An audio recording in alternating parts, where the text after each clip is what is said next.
Hello, જાગુસ kitchen જર્નીમાં આપ સૌનું સ્વાગત છે ફ્રેન્ડ્સ. કેળાની વેફર અને કેળાની ચિપ્સ તો આપણે ખૂબ જ ખાતા હોય. આજે આપણે અલગ જ પ્રકારની કેળાની વેફર બનાવીશું.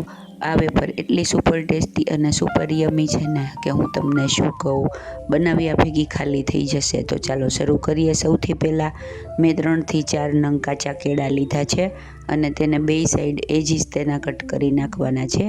ફ્રેન્ડ્સ, કેળા મેં 2 દિવસ પહેલાં લઈ રાખેલા હતા અને ફ્રીજમાં રાખેલા હતા, જેથી તેની સ્કીન થોડી ડલ થઈ ગઈ છે. હવે આપણે તેને કુકરમાં લઈ અને તેને બાફી લેશું. 2 વિસલ વગાડી અને બાફી લેવાના છે. તમે બહાર પણ બાફી શકો છો.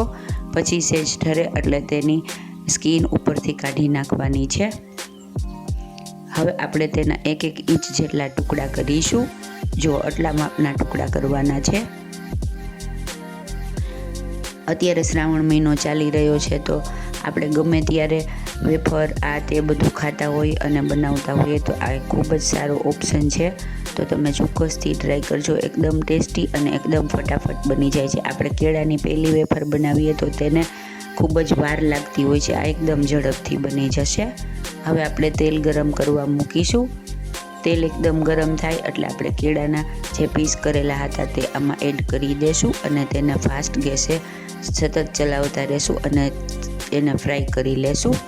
ફ્રેન્ડ્સ, જો તમે મારી ચેનલ પર નવા હો તો મારી ચેનલને સબસ્ક્રાઈબ જરૂરથી કરજો અને બાજુમાં રહેલ ઘંટડી દબાવી દેજો, જેથી મારી નવી રેસીપીનું નોટિફિકેશન સૌથી પહેલાં તમને મળે.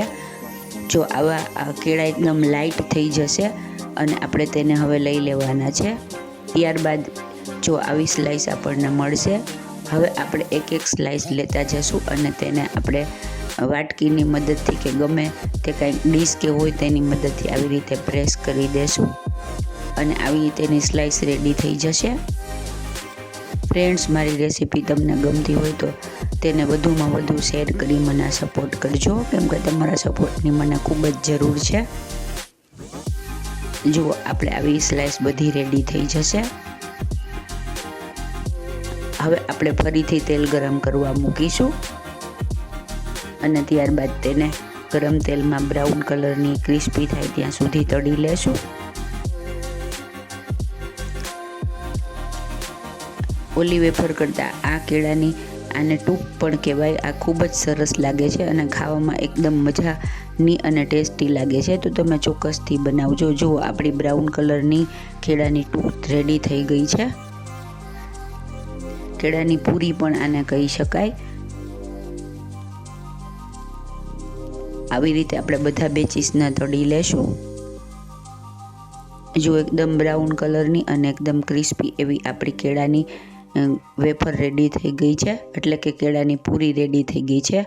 હવે આપણે એમાં થોડું ઉપરથી નિમક સ્પ્રિંકલ કરીશું અને લાલ મરચું પાવડર સ્પ્રિંકલ કરીશું.